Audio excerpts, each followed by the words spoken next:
Hi, my name is Michael. I'm a PhD student at Johns Hopkins, and I'll be talking about work I did at a summer internship at Microsoft Research. Okay. So one goal of this project was to gain a better understanding of how people use search engines when they're suddenly confronted with a diagnosis of a serious illness, such as cancer. And in particular, we looked at breast cancer for this study. And a broader and I think more interesting research question that we asked ourselves is, what else can we learn about these users based on their search activity? And I think that this data can give us unique insights into what people in this situation are thinking and how they're responding to these disruptions in their lives. So to investigate these questions, we looked at the search engine logs at Microsoft. So this is 18 months of search history. These are anonymized logs from users who consented to share their data. And we found 140,000 users who had searched for breast cancer 3 or more times in these logs. So this is a set of users that we started with to investigate in depth. And so from these users, we took queries that matched a large set of relevant terms that we came up with. So we came up with this set of keywords that we thought would be relevant to this study, and then we organized them in this ontology. So for example, we came up with search terms about treatments, and then you can break this down into particular types of treatments. And then within each type of treatment, we also came up with search terms about, say, the side effects of these treatments or other terms. And so we took the partial search histories of all 140,000 users, which matched these key terms. We took a small sample of those users and manually inspected this query history with the goal of identifying which users appeared to have been recently diagnosed with cancer. So of the sample of a little under 500 users, we identified 107 users who appeared to have been recently diagnosed with cancer based on what they were searching for. Of course, we don't know this, but that's how it looked to us.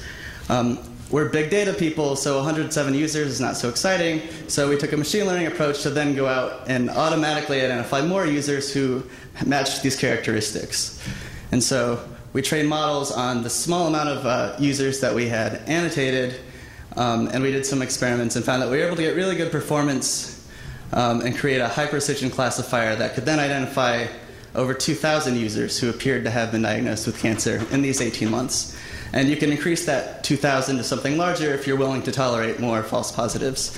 So in addition to knowing whether someone had been diagnosed, we also wanted to know when they had been diagnosed. So again, we manually looked at these 107 users and identified the day that it appeared that the user had learned that they had cancer.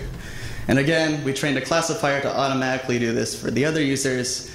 It's pretty accurate. It can get most of them within 7 days, and you can increase these numbers further if you're willing to throw out the ones where you're less confident.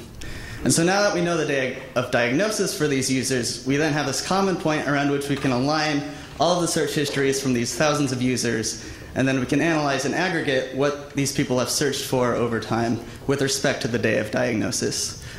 And so I'll show you this figure that shows the proportion of the user's queries which are about medical information versus anything else. So the blue here is the proportion of queries that were for medical information. The gray is everything else.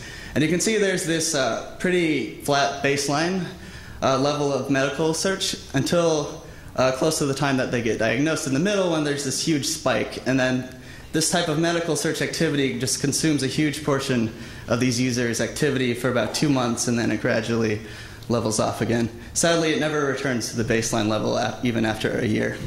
We can make similar figures for more specific information. So this is showing the proportion of queries that contained key terms in different categories for that ontology that I mentioned. So the blue here at the bottom shows the proportion of queries about mammograms or biopsies, things related to diagnosis, and you can see that this peaks right before the day of diagnosis and then drops off. Searches for chemotherapy and other treatments are basically non-existent before the diagnosis, and then suddenly it's a huge proportion of the user volume. Finally, this figure shows 2 types of treatments. The black line is showing the unnormalized search volume for surgical procedures like lumpectomies, and the green is for treatments like chemotherapy.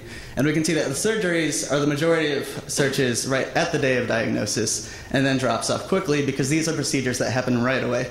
Whereas chemotherapy and other treatments are longer term, and you can see it's a flatter curve. So I think this is intuitive. I'll just conclude by saying that I think this is a really rich source of information, and what I've shown you is really just scratching the surface.